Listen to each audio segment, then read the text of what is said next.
नमस्कार साथियों।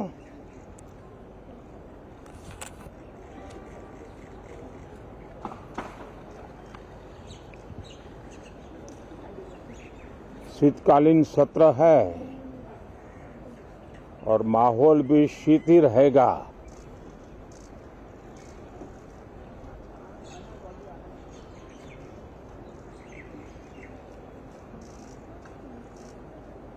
दो 2024 का ये अंतिम कालखंड चल रहा है।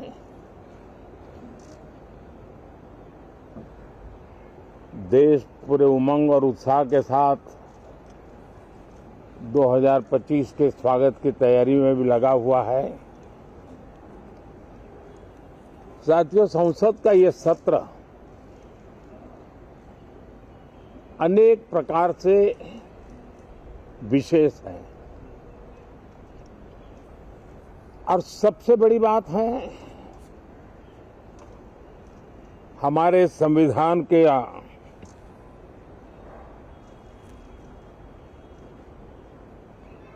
75 साल की यात्रा, 75वें साल में उसका प्रवेश, ये अपने आप में लोकतंत्र के लिए एक बहुत ही उज्जवल अवसर है। और कल संविधान सदन में सब मिलकर के इस संविधान के 75वें वर्ष की उसके उत्सव की मिलकर के शुरुआत करेंगे।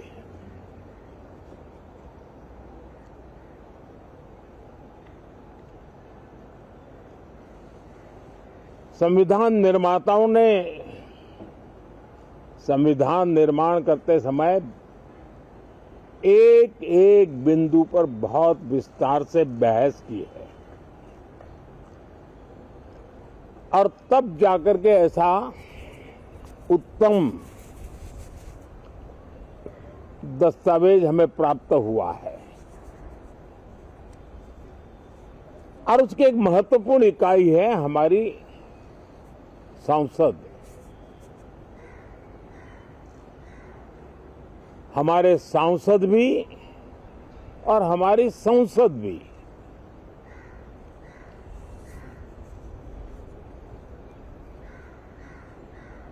पार्लियामेंट में स्वस्थ चर्चा हो, ज्यादा से ज्यादा लोग चर्चा में अपना योगदान दें। दुर्भाग्य से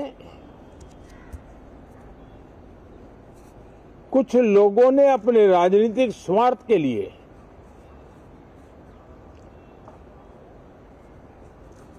जिनको जनता ने अस्वीकार किया है, वे संसद को भी मुट्ठी भर लोगों के हुड़दंगबाजी से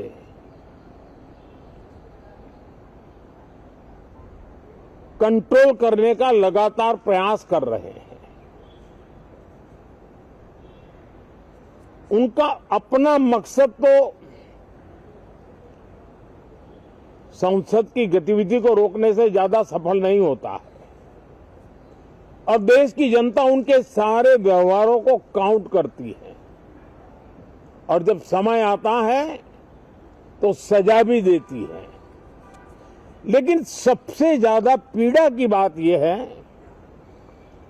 कि जो नए सांसद होते हैं, नए विचार, नई ऊर्जा लेकर के आते हैं और ये किसी एक दल में नहीं, सभी दल में आते हैं। उनके अधिकारों को कुछ लोग दबोच देते हैं। सदन में बोलने का उनको अवसर तक नहीं मिलता है। लोकतांत्रिक परंपरा में हर पीढ़ी का काम है आने वाली पीढ़ियों को तैयार करे, लेकिन 80-80, 90-90 बार जनता ने जिनको लगातार नकार दिया है, वे न संसद में चर्चा होने देते हैं, न लोकतंत्र की भावना का सम्मान करते हैं, न ही वह लोगों की आकांक्षाओं का कोई महत्व समझते हैं, उनका उसके प्रति कोई दायित्व है वो कोई समझ पाते हैं। और उसका परिणाम है वो जनता की उम्मीदों पर कभी भी खरे नहीं उतरते हैं और परिणाम स्वरूप जनता को बार बार उनको रिजेक्ट करना पड़ रहा है। साथियों, ये सदन लोकतंत्र की 2024 के पार्लियामेंट के चुनाव के बाद देश की जनता को अपने अपने राज्यों में कुछ स्थानों पर अपनी भावना, अपने विचार, अपनी अपेक्षाएं प्रकट करने का अवसर मिला है। उसमें भी 2024 के लोकसभा के चुनाव के नतीजों को और अधिक ताकत दी गई है राज्यों के द्वारा और अधिक बल प्रदान किया गया है और अधिक समर्थन का व्याप बढ़ा है। और लोकतंत्र की यह शर्त है कि हम जनता जनार्दन की भावनाओं का आदर करें, उनकी आशा अपेक्षाओं पर खरा उतरने के लिए दिन रात मेहनत करें। मैं बार बार खास करके विपक्ष के साथियों से आग्रह करता रहा हूं और कुछ विपक्ष बहुत जिम्मेदारी से व्यवहार करते भी हैं। उनकी भी इच्छा रहती है कि सदन में सुचारू रूप से काम हो, लेकिन लगातार जिनको जनता ने नकार दिया है, वे अपने साथियों की बात को भी दबोच देते थे, उनकी भावनाओं का भी अनादर करते हैं, लोकतंत्र की भावनाओं का अनादर करते हैं। मैं आशा करता हूं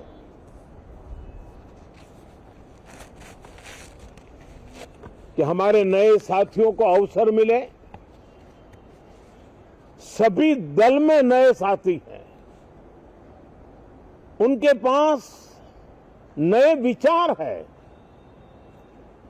भारत को आगे ले जाने के लिए नई नई कल्पनाएं हैं। और आज विश्व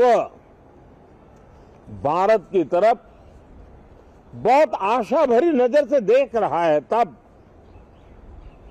हम संसद का समय का उपयोग वैश्विक स्तर पर भी भारत के आज जो सम्मान बढ़ा है, भारत का प्रति जो आकर्षण बढ़ा है, उसको बल प्रदान करने वाला हमारा व्यवहार रहना चाहिए। विश्व के अंदर भारत को ऐसे अवसर बहुत कम मिलते हैं जो आज मिला है और भारत की संसद से वो संदेश भी जाना चाहिए कि भारत के मतदाता उनका लोकतंत्र के प्रति समर्पण, उनका संविधान के प्रति समर्पण, उनका संसदीय कार्य पद्धति पर विश्वास, संसद में बैठे हुए हम सबको जनता जनार्दन की इन भावनाओं पर खरा उतरना ही पड़ेगा। और समय की मांग है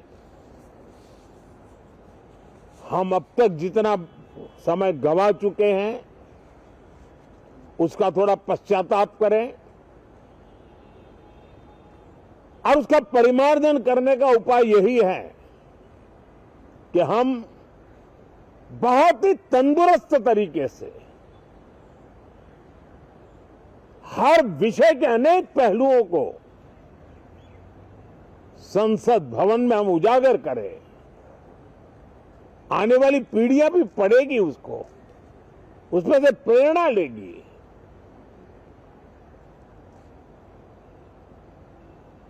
मैं आशा करता हूं कि ये सत्र बहुत ही परिणामकारी हो, संविधान के 75वें वर्ष की शान को बढ़ाने वाला हो, भारत की वैश्विक गरिमा को बल देने वाला हो, नए सांसदों को अवसर देने वाला हो, नए विचारों का स्वागत करने वाला हो। इसी भावना के साथ मैं फिर एक बार सभी माननीय सांसदों को उमंग और उत्साह के साथ इस सत्र को आगे बढ़ाने के लिए निमंत्रित करता हूं, स्वागत करता हूं। आप सब साथियों का भी बहुत बहुत धन्यवाद। नमस्कार।